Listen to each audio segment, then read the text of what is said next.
Hi, I'm Josh Huntsinger, Placer County Agricultural Commissioner, and today we're talking about another one of Placer County's top 5 commodities. Today it's cattle, which we have a significant number of cattle here in Placer County, primarily for beef production.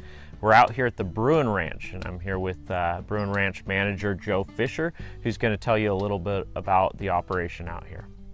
Thanks, Josh, and thanks for the opportunity to share what Bruin Ranch is about and be listed as one of the top 5 commodities in Placer County. I appreciate the opportunity.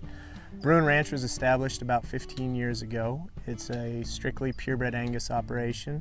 We run about 250 mother cows, and I've been working here for 12 years now. So if someone wanted to improve their herd and the genetics of their herd, they'd come to you looking for a bull? Absolutely, absolutely. And we sell bulls from any wide array of arenas, you might say. We have bulls standing in stud and sell semen internationally, and then we'll sell bulls locally here in Placer County, 5 minutes down the road. He's our longest standing customer. We concentrate on higher end producers that want to target specific programs, and most of those cattle would qualify, or a lot of the cattle would qualify for certified Angus beef programs. Okay.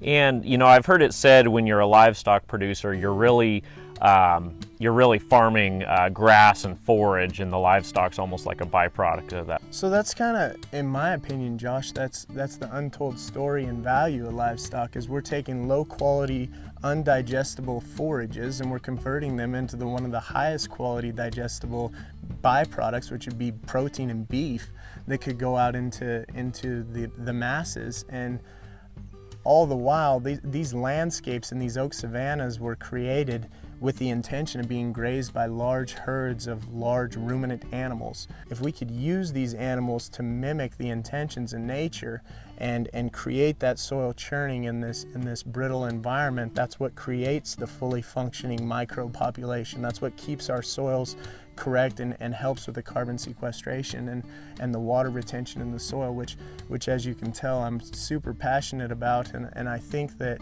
we're on the cusp of the public's attention being drawn to that, and seeing that while we get all of our income from the sale of the protein that we produce through digesting these forages, I think that maybe the largest value in these cattle is a grazing tool. And that's something that maybe hasn't been monetized in the past, but I think that we look out in the next 10 to 20 years, people are going to start realizing the value of grazing stock. Great. And you were talking a little bit earlier with me about cover crops and doing some different things to actually improve the variety of plants that are growing out here in your pastures.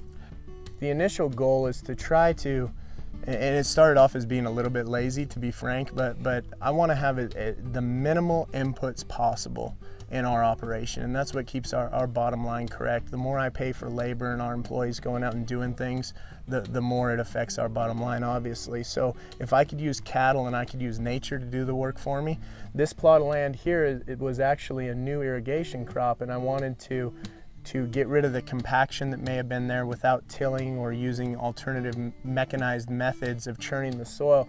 So we planted a lot of larger, deeper tap-rooted plants, and we're also trying to figure out if we can create a model for these cover cropping and more perennial plants that would provide a better option for finishing grass-fed livestock. I think that that's one thing that we could improve upon in the Sierra foothills. There's a huge demand for that product from the consumer, but how do we create a highly sought after, high quality, consistent product when it's July and all of our grass's qualities are diminishing? Well, if we can introduce some different varieties that thrive within those environments and can take advantage of that situation, then we can maybe finish those animals on a higher quality roughage. Thanks so much, Joe. I think it's fascinating to see how nature and science interact, and we're really doing a lot for the environment while at the same time producing an economic crop and managing it to the best of your abilities. That's really tremendous to see what's going on just right here in Placer County. If you'd like to learn more about Placer County's Agriculture Department, including all of the information on our crop reports, please visit placer.ca.gov/ agriculture. And if you'd like to learn more about how to connect with our local farmers and ranchers and all of our agricultural bounty, please visit PlacerGROWN.org.